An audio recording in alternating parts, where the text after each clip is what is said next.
My name is Melanie Scholtz, and I'm a South African jazz singer and songwriter. Yeah, my name is Aaron Rimbui. I am a Kenyan pianist and an honorary South African.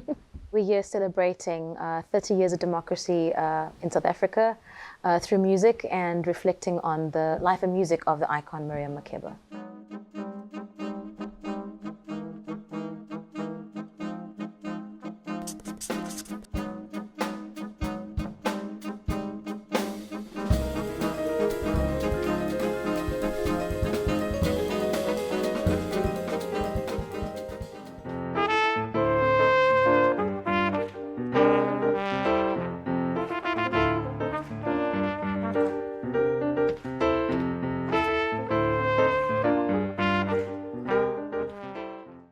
Oh yeah.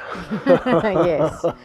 I have a story. That's Hugh Masekela and Grazing the Grass. Are you? So he played in Kenya in 2011, and I was asked to open up for him with my band. I had the entire afternoon from soundcheck to we were given the same green room, so I hung out with him like for. Amazing. And then when he came back in 2016, the same thing happened. He came to watch a showcase of mine, and I feel like he, you know, from his lips to God's ears, landed me up in New York, because he was like, he heard me and he was like, baby, what are you doing here? He's like, you gotta go to New York City, baby. He's one of the greats. He paved the way. His 100%. Advice to me was, don't lose your Kenyanness.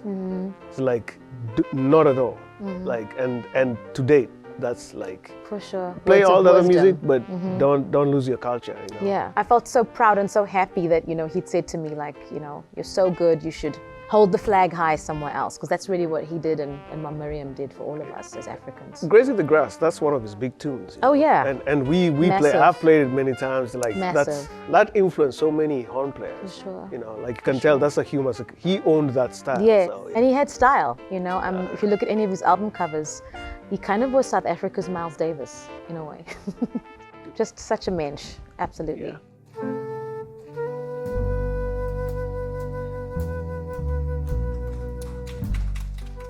I love Abdullah Ibrahim.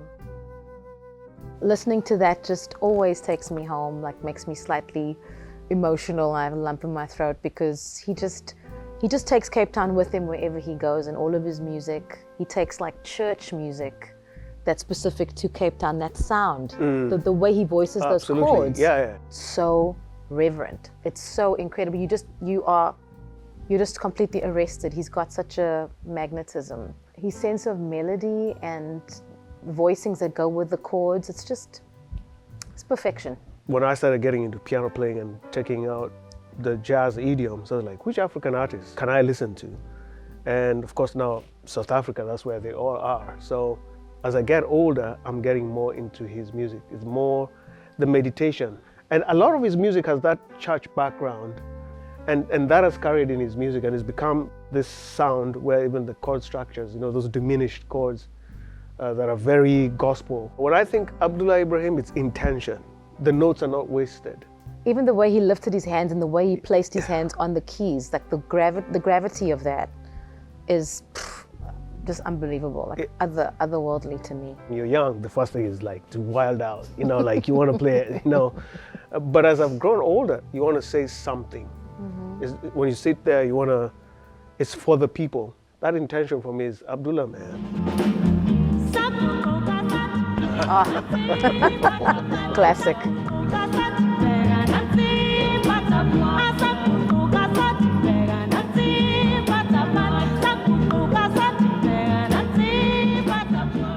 Listen, I mean, where do we begin? I mean, our show is about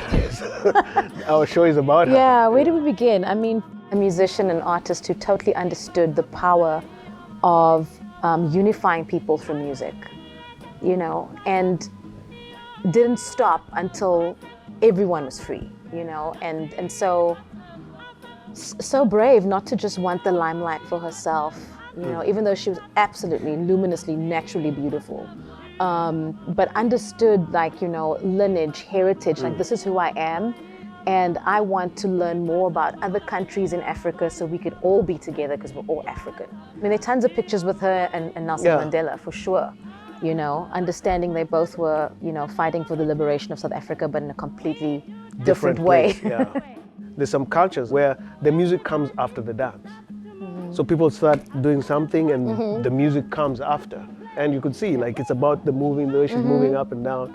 Yeah. And the changes, the chords is just basically like 3. Yeah, very simple. But you can't but smile because of the vibe, the feeling that it gives you. Pata pata means touch touch, and it was a dance that everyone was doing in that time, you know, in the 40s and 50s. And I mean, you can just feel the energy of, like, you know, when she says, you know, this is a dance we did down Johannesburg way. You can imagine all the speakeasies, the shebeens, and people getting together. And even though, once again, this was like deep in the middle of apartheid, she was in exile, you know, never to see her, you know, her family again. Her mom actually died while she was in exile. She wasn't able to go to the funeral. And just like Hugh Masekela, she spent a lot of time here in the US.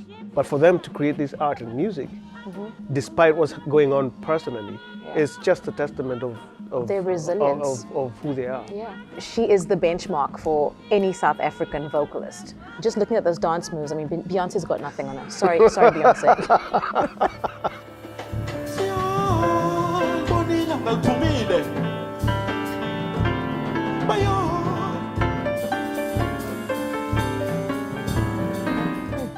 Oh, yeah.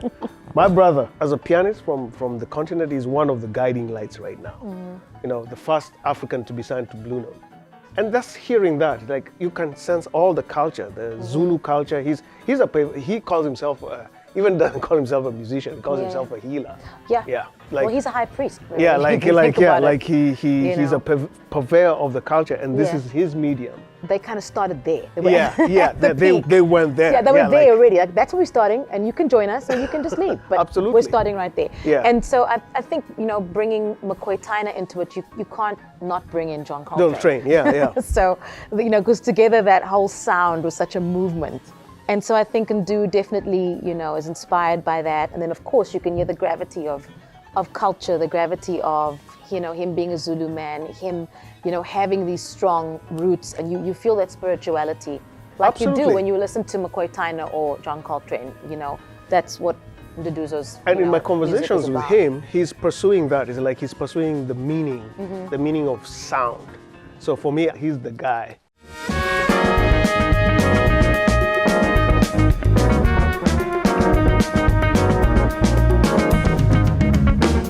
Sometimes life gets crazy, you're caught up in the middle, being dragged from Such an incredibly versatile, talented hybrid.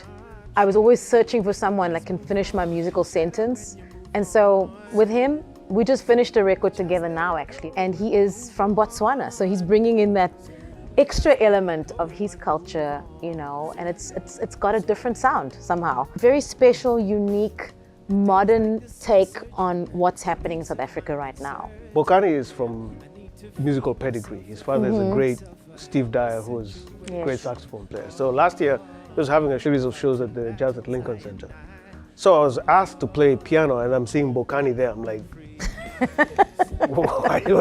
why do you need me to play? Like, it was such a fun gig to play with him. A lot of Steve Dyer's songs have electric piano, like Rhodes. So some songs would play piano. For me, it's surprising that he can sing. I didn't know. I was like, are you trying to take I my didn't job? know. What is going on? Like, I didn't know. Like, I was like, bruh, you sing. I was in like, such I was like, shock. what? Man, and the groove. Yeah. You can't help it. The groove is like, No, he, in my opinion, he's got it all. And now that he sings, I mean, the world's his oyster. Like I said, he's really at the helm of telling our story now, contemporary, you know, and I think that's so important because we've come from Brayu and we've come from all these giants, Ma Miriam and Bra Abdullah, but, you know, we're standing on their shoulders, you know, so he's not taking that for granted. He's telling our story in a really beautiful and contemporary way. Yeah. oh, fighting battles I and I. Oh, open up and free your mind. Hey everyone, Terrence Blanchard here. Thanks for watching this video. If you dug it, be sure to give it a like or leave a comment. And don't forget to subscribe to our YouTube channel. We've got lots more videos coming out soon. Last note, If you want to watch some amazing concerts filmed at our venue, head over to our website and check out SF Jazz at Home. Thanks for your support and stay tuned.